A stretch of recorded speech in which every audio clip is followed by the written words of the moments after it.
손원배 목사님 통화여서 여러분들이 아주 많은 것을 지금 공부하셨어요. 지금 아마 머리가 이제 좀 더 키워야 되지 않을까. 이제 여러분들이 컴퓨터에 이제 그 용량을 큰 거를 사야지 되는 것처럼 아마 우리들도 이제 이 머리도 좀 용량을 확대할 수 있으면 얼마나 좋을까 그런 생각이 듭니다.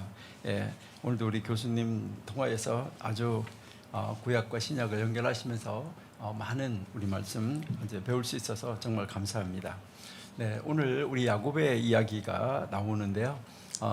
이제 여러분들은 뭐 야곱 이야기에 대해서는 너무나 잘 아는데 그 리브가는 왜 에서하고 이제 그 자기 남편하고 이야기하는 것을 엿들었을까? 아니면 우연히 들었을까? 어떻게 들었을까? 이것을 우리 한번 생각해 볼게요. 그러면 우리 창세기 27장 5절을 한번 보실까요? 27장 5절.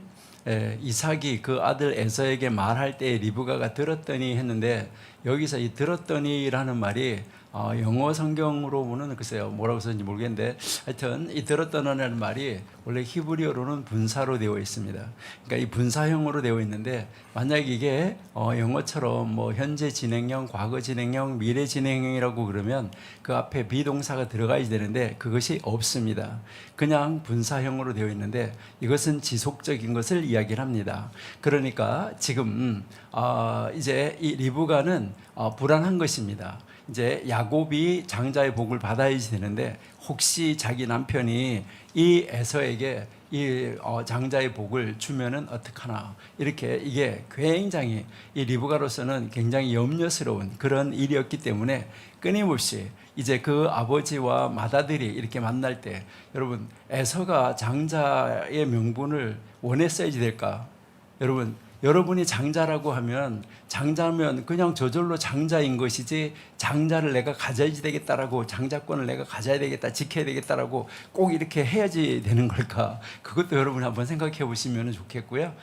이제 야곱은 어쨌든 이제 그 장자의 명분을, 그 하나님의 뜻을 이루는 것을 굉장히 중요하게 여겼다 하는 것을 우리가 알 수가 있습니다. 그다음에 27장 18절 한번 보실게요.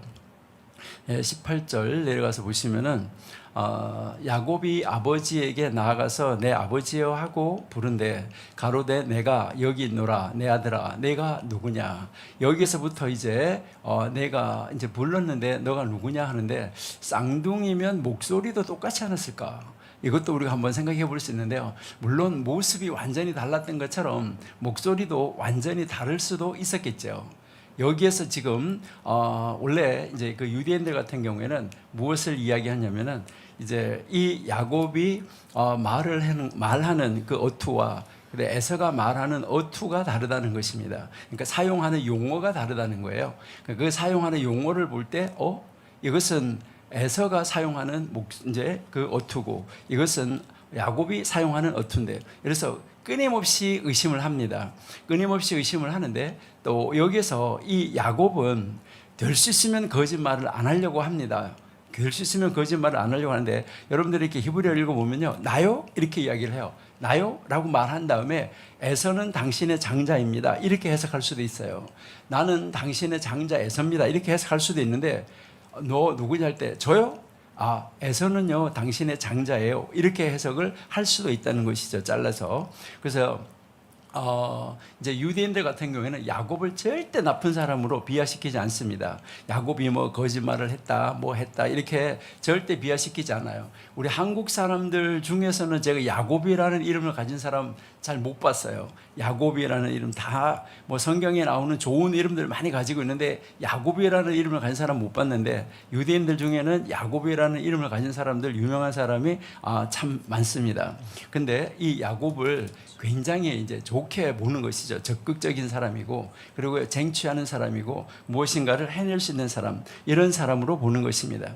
이렇게 해서 어쨌든 이제 어머니의 등 떠밀려서 간 거예요. 그러니까 그 야곱이 자기가 형의 옷을 입고 간 것도 아니고 자기가 붙인 것도 아니고 이제 또 음식도 엄마가 들고 그 이삭의 방 앞에까지 갖다가 주고 들여다 주고 거기서 밀어넣어 줬어요. 여러분들이 그 이제 자세하게 읽어보시면 그것을 알 수가 있는데 이렇게 해서 등 떠밀려서 들어간 것이죠.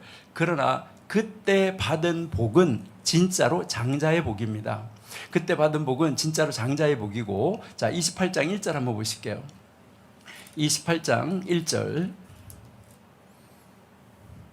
이삭이 야곱을 불러. 여러분 지금 이삭이 야곱을 불렀어요. 야곱의 마음이 어땠을까요? 마음이 두근반 세근반 하지 않았을까요? 이제는 박살났다, 이제는 나는 끝났다, 이렇게 생각하지 않을까요? 딱 부르니까. 그런데 이제 거기에서 이제 축복을 할 것이다, 축복한다, 그리고 또 부탁한다라고 이야기하는 것이 나오는 것이죠. 그리고 이제 3절에서 너는 이렇게 해라라고 이제 이야기하는 것이 나오는데, 이것은 그 리브가의 음모는 전혀 모르고 이삭은 그것이 바람직하겠다, 자기가 장가갈 때 우리 아버지가 이렇게 했었는데 그렇지 내 아들도 그렇게 해야지, 이것이 당연하지라고 생각할 수밖에 없었던 것이죠. 그렇게 하고 3절 4절에서 복을 주는데, 이 3절 4절에서 복은 속여가지고 받은 복이 아닙니다. 이 3절 4절에서 받는 복은 진짜 아버지가 주는 복인데 이게 아브라함에게 주셨던 복이에요. 그러니까 4절에 보면 아브라함에게 허락하신 복을 내게 주시되 라고 지금 이야기하고 있어요. 그러니까 이제 그 27장에서는 속여가지고 받았었는데 28장에서 이 복은 정말 아버지 하나님으로부터 이제 그 아브라함에게 줬던 복이 이삭에게서 야곱에게로 지금 넘어가는 이 복을 우리에게 보여주고 있다 하는 것을 우리가 알 수가 있습니다.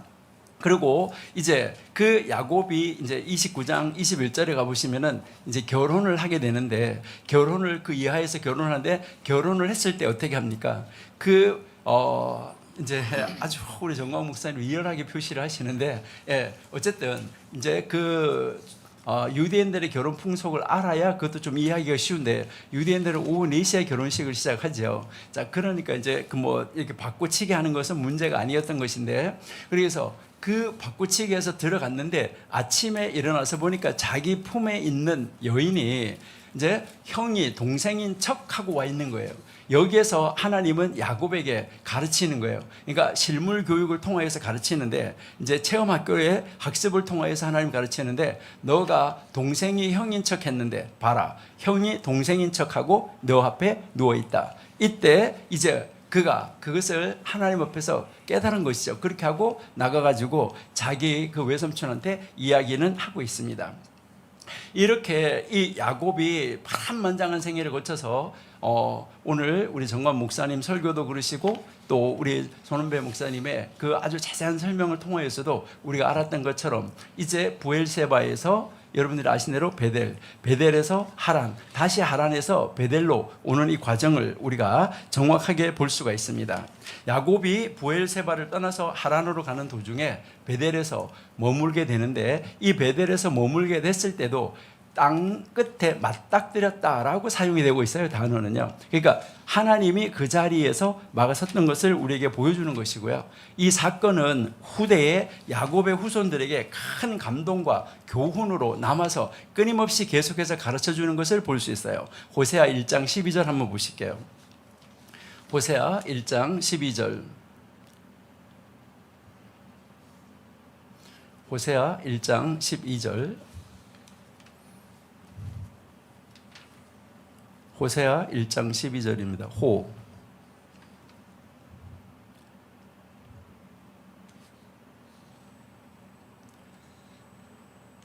12절 없어요? 예, 거기 제가 잘못 찾았나 봐요. 예.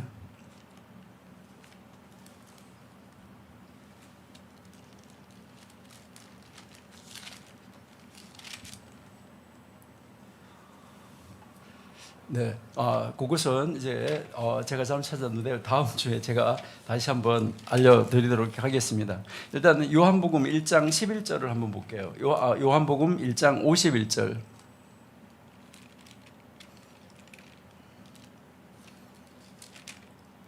예, 또 가라사대 진실로 진실로 너희에게 이르노니 하늘이 열리고 하나님의 사자들이 인자 위에 오르락내리락 한 것을 보리라 하시니라. 이것이 바로 무엇을 이야기냐면은 이제 야곱이 잠을 자고 있을 때 사다리에서 오르락내리락 하는 것을 봤다는 이야기를 이야기하는데요. 호세아에서 아까 찾으려고 그랬었는데 거기에 보시면 뭐라고 나오냐면은 이제 야곱이 거기에서 이제 사다리에서 오르락 내리락 하는 것, 이거 우리의 조상 야곱이 그때 베델에서 이런 일이 있었다 하는 것을 이 호세아가 자랑하고 있는 그런 구절이 성경에 호세아에 나오는데요. 제가 구절을 잘못 찾았나 봐요. 그런데 어쨌든 이 구약 성경에서 사마리아 여인이 말하는 야곱의 우물이라는 말은 우리가 찾을 수가 없습니다. 그러니까 구약 성경에서는 야곱의 우물이라는 단어는 나오지 않아요. 그러나 이제 이 야곱이 요셉에게 준 땅이라는 말은 나옵니다. 우리 요한복음 4장 5절을 한번 읽어보실게요. 요한복음 4장 5절. 사마리아에 있는 수가라 하는 동네에 이르시니 야곱이 그 아들 요셉에게 준 땅이 가깝고, 그러니까 그 땅은 지금 야곱이 요셉에게 준 땅이고 그 땅 안에 있는 우물이기 때문에 야곱이 준 우물, 야곱의 우물이라는 말을 맞는 것이죠. 근데 우리가 성경을 읽어보면 성경에서 물은 다양하게 표현이 되어지고 있는데 오늘 저희가 한번 초점을 맞추려고 하는 것은 물을 성령으로 해석하는 것, 이것은 어떤 것이냐, 이것을 한번 보려고 하는 것입니다. 물을 성령으로 해석하는 것은 선지서 본문들이나 유대교 전통에서도 얼마든지 읽을 수 있는 그러한 말씀들입니다. 이사야 12장 3절 한번 보실게요. 이사야 12장 3절. 그러므로 너희가 기쁨으로 구원의 구원의 우물에서 물을 기르리라. 이것이 어떻게 연결되는가 한번 볼게요. 이사야 35장 6절 가보겠습니다. 이사야 35장 6절. 그때 저는 자는 사슴같이 뛸 것이요 벙어리 혀는 노래하리니 이는 광야에서 물이 솟겠고 사막에서 시내가 흐를 것이다 라고 말씀하고요. 다시 43장 20절로 가볼게요. 43장, 이사야 43장 20절.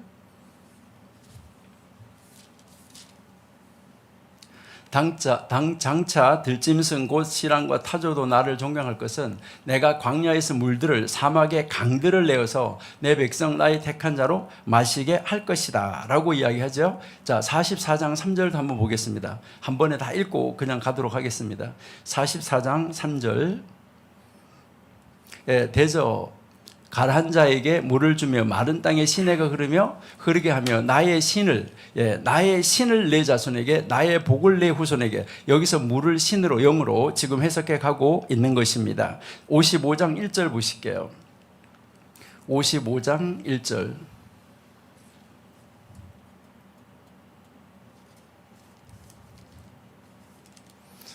너희 목마른 자들아 물러나오라, 없는 자도 오라. 너희는 와서 사 먹되 돈 없이 값없이 와서 포도주와 젖을 사라. 하나님께서 이제 이 물을 통하여서 하나님의 영으로 가는 것을 우리에게 보여주고 있습니다. 특별히 이 야곱의 우물을 말하는 요한복음 4장 6절이나 우리 요한복음 4장 10절 이하 이 부분을 우리가 한번 읽어보면 좋은데요. 우리 4장 6절을 한번 읽어보겠습니다. 요한복음 4장 6절. 4장 6절.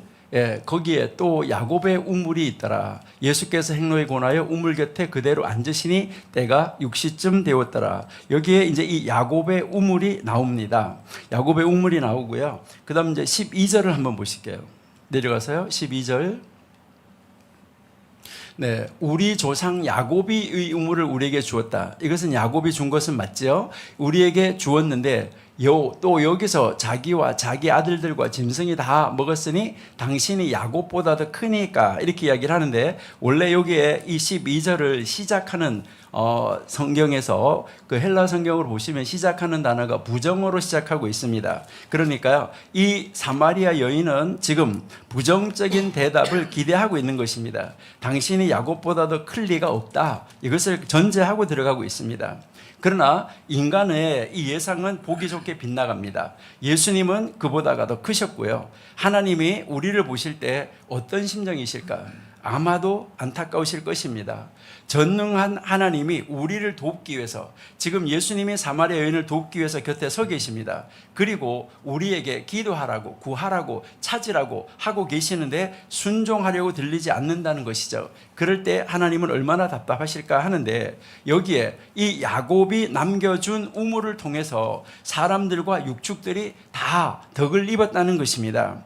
우리는 사람들끼리도 도움을 서로 주고 만족하면서 사는데 여기에 이 우물을 통하여서 지금까지 자기 조상들부터 지금까지 많은 사람들이 이 우물로부터 덕을 입었다라고 이야기를 하는 것이죠. 그리고요 11절 한번 보실게요. 요한복음 위의 절 여자가 가로되 주여 물 기를 그릇도 없고 이 우물은 깊은데 어디서 생수를 얻겠습니까? 이 말은 사마리아 여인은 아직까지 예수님의 이 계시의 말씀을 이해하지 못하고 있습니다. 그 사마리아 여인은 예수가 말한 생수를 자연적인 것, 지상적인 물로 오해하고 있다 하는 것입니다. 이것은 니고데모가 예수님과 대화할 때 모든 것을 오해하는 것과 마찬가지 대목입니다. 어떻게 보면 물탱크에 저장된 물, 또 샘물에서 솟아나는 물, 이런 물, 이것을 생각하고 있는 것이죠. 그런데 예수님께서 이미 자기가 계시한 말, 자 10절 한번 볼게요. 올라가서요. 자, 예수님께서 대답하여 가라사대 내가 만일 하나님의 선물이라고 말합니다. 선물과 또 내게 물 좀 달라 하는 이가 누구인지 알았다면 네가 그에게 구하였을 것이요 그가 생수를 주었으리라 라고 말씀합니다. 그러니까 여기에 10절에서 예수님이 계시한 이 말씀을 좀 더 분명하게 설명해 줍니다.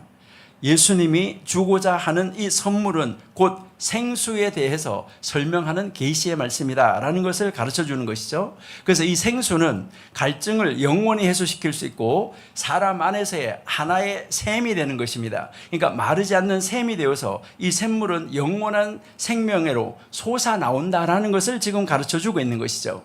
여기에서 예수님은 형상 언어로 표현된 예수님의 이 계시의 말씀은 우리가 세 가지로 볼 수가 있는데, 첫째는 예수님은 그 인간에게 구원을 주시는 자다 하는 것을 가르쳐 주는 것이고요. 이게 6장 35절이에요. 그리고 갈증은 생명에 대한 열망으로서 인간 구원과 관련이 되어져 있는 형상 언어라고 볼 수가 있고요. 두 번째는요, 예수님의 선물은 사람 안에 내재한 생명을 말합니다.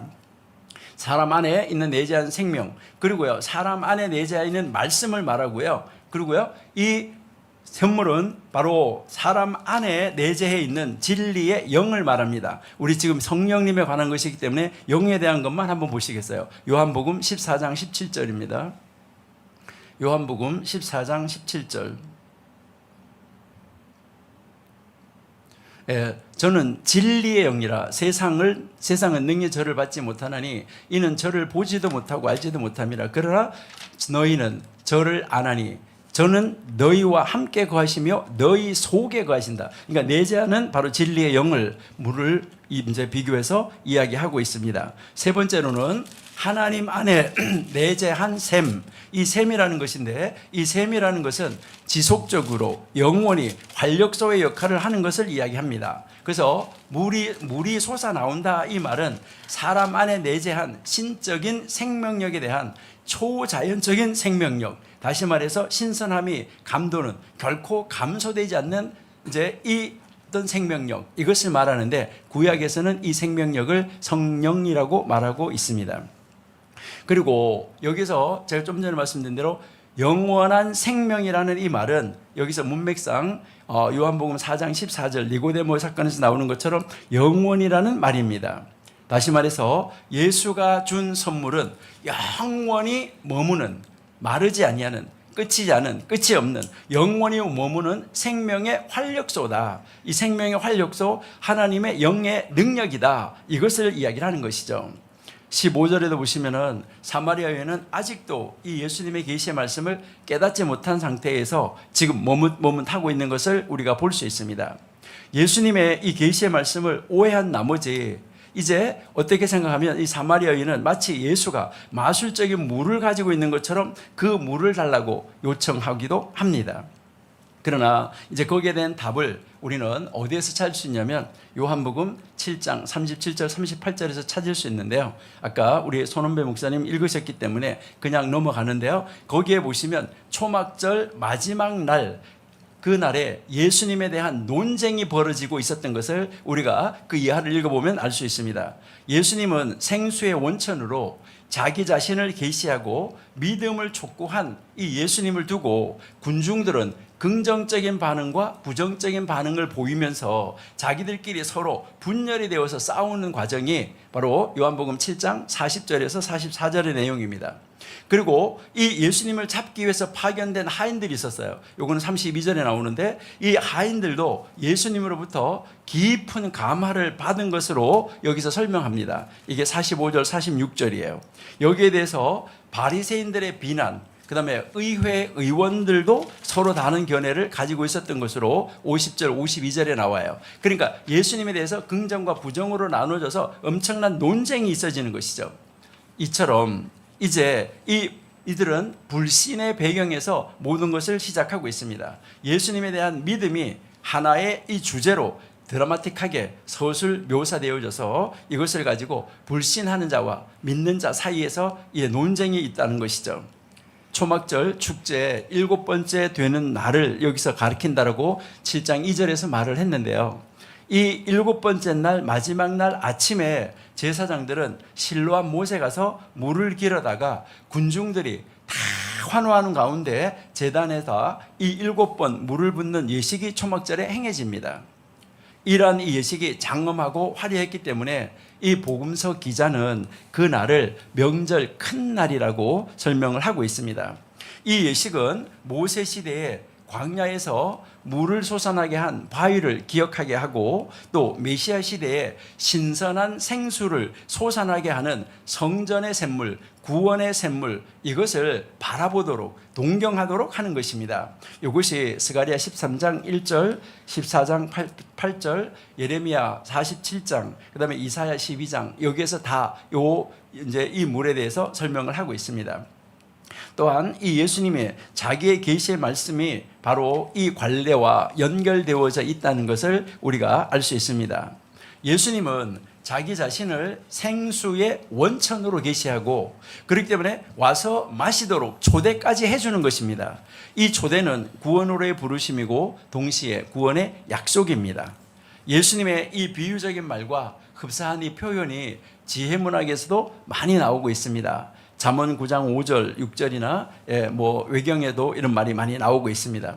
이러한 이 표현은 구원 시대를 묘사하는 이 선지자들의 여러 대목에서도 이미 언급되어져 있습니다. 아까 우리가 다 읽었었는데요. 이사야 12장 3절 여기에서부터 이사야에 쭉 나와 있고 또한 계시록에도 이것은 같은 의미로 나와 있는 것을 볼 수 있어요. 계시록 7장 16절 한번 보시겠습니다.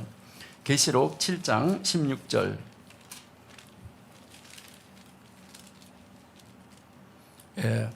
또 내가 들으니 제단이 말하기를 그러하다. 주 하나님 곧 전능하신 이시여 심판하시는 것이 참되시고 의로우시다 하더라. 18절.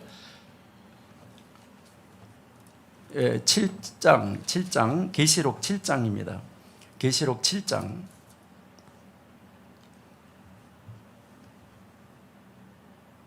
계시록 7장 16절. 저희가 다시 줄이지도 아니하며 목마르지도 아니하고 해나 아무 뜨거운 기운에 상하지 아니할지니 17절. 이는 보호자 가운데 계신 어린 양이 저희가 목자가 되사 생명수 샘으로 인도하시고 하나님께서 저희 눈물에서 모든 눈물을 씻어 주실 것이라. 이제 21장 6절 한번 보실게요. 계시록 21장 6절. 또 내게 말씀하시되 이루었도다. 나는 알파의 오메가의 처음과 나중이라. 내가 생명수 샘물로 목마른 자에게 값없이 준다. 자, 계시록 마지막 22장 1절 한번 보실게요. 22장 1절.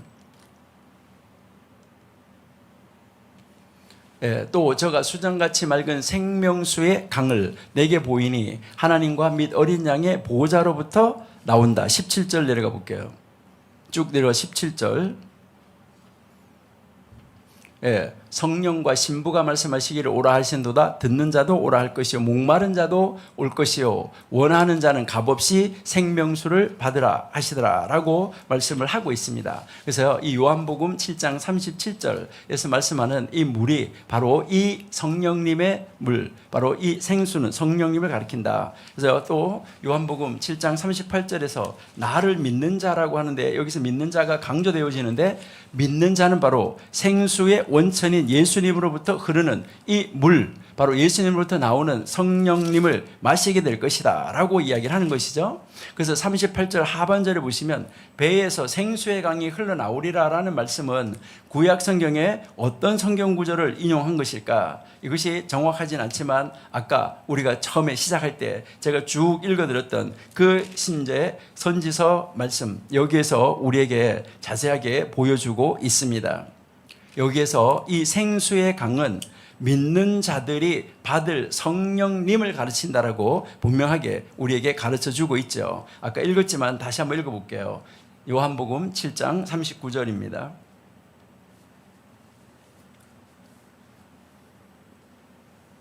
요한복음 7장 39절 이는 그를 믿는 자의 받을 성령을 가리켜 말씀하신 것이라 라고 이제 말씀을 하고 있습니다. 이사야 43장 3절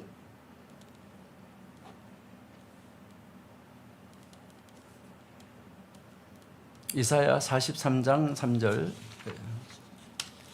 대저 나는 여호와 내 하나님이요 이스라엘의 거룩한 자요 내 구원자임이라 내가 애굽을 너희 속량물로 구스와의 있음을 대신으로 이제 다 주셨다 하는 것을 지금 우리에게 이제 가르쳐 주고 있는 그런 이제 말씀입니다. 여기서 우리 44장으로 가셔야 돼요. 43장 아니고 44장 3절.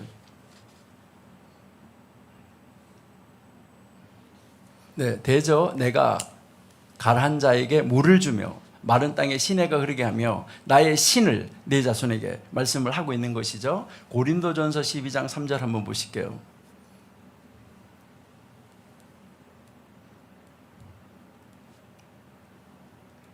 예, 그러므로 내가 너희에게 알게 하노니 하나님의 영으로 말하는 자는 누구든지 예수를 저주할 자라 하지 않고 성령으로 아니하고는 누구를 예수를 주시라 하지 아니할 것이다. 그러니까 하나님의 영으로 이것을 불러준다는 것인데요. 갈라디아서 3장 14절 또 한번 볼게요.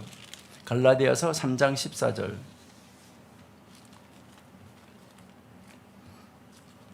이는 그리스도 예수 안에서 아브라함의 복이 이방인에게 미치게 하고 우리로 하여금 믿음으로 말미암아 성령의 약속을 받게 하려 함이라. 이 야곱을 통해서 이 생수의 강을 통해서 이것이 흘러오는 것을 우리에게 이야기하는데요. 이것은 사도행전 무조 2장에서 이루어지는데 이 사도행전의 2장이 요엘서 2장에서 예언하신 것이 이루어진다는 것을 우리에게 가르쳐 주는 것이죠.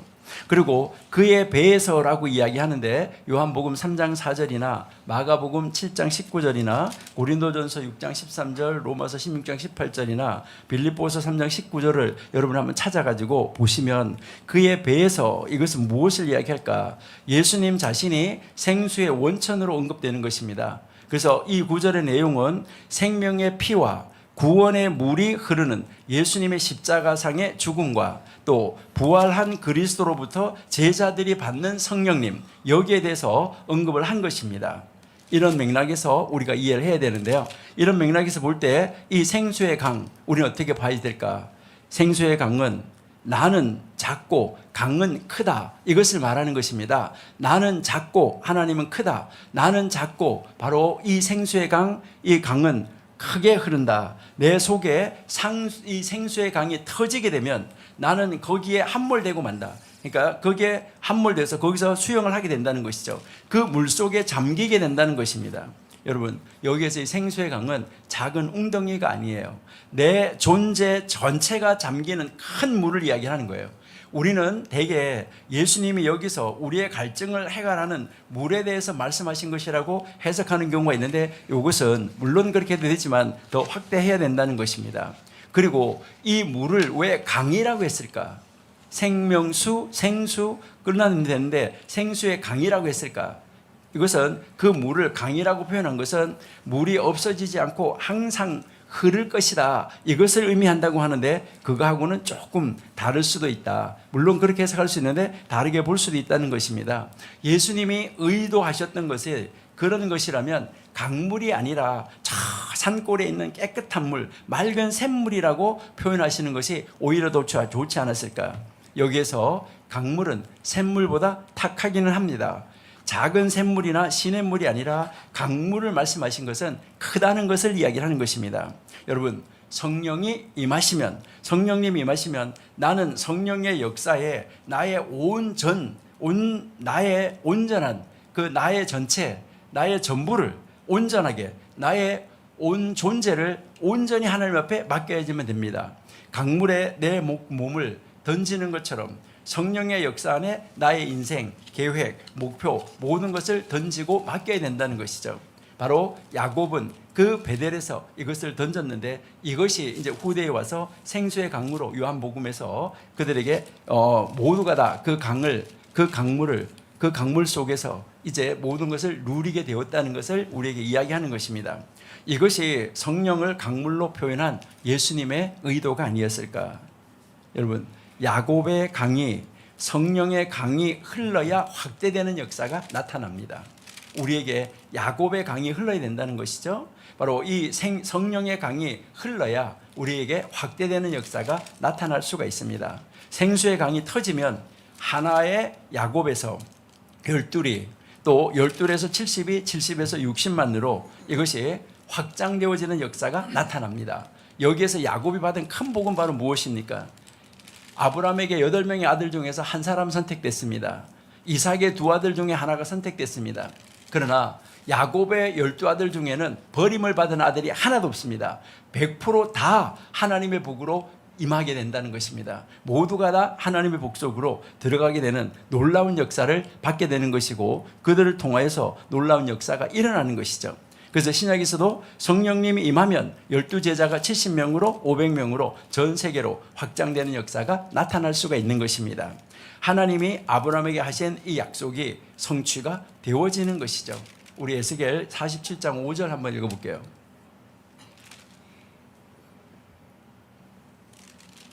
에스겔 47장 5절. 다시 전척을 청량하니 물이 내가 건너지 못할 강이된지라. 하나님의 영의 이 강물이 이제 넘어가지 못하고 건너지 못하게 되고 그 강물이 창이라 해서 헤엄할 물이요 사람이 능히 건너지 못할 강이라. 우리는 그 강 안에서 그 강물을 생수의 강을 마시면서 거기에서 우리는 하나님의 뜻을 이루고 하나님의 은혜를 누리고 하나님의 역사를 함께 체험해갈 수 있는 확장의 역사를 일으켜 갈 수 있다는 것을 우리에게 가르쳐 줍니다. 이처럼 이 야곱의 우물은 바로 생명의 강을, 생수의 강을, 생명의 강을 우리에게 보여주는 것으로 이 생명의 강은 성령의 강을 우리에게 말하는 것이다. 그래서 이 야곱을 통해서 바로 우리에게 보여주는 것은 성령 하나님을 우리에게 보여주고 있는 것은 분명하고 확실하다 하는 것을 우리가 알 수 있습니다. 네. 변수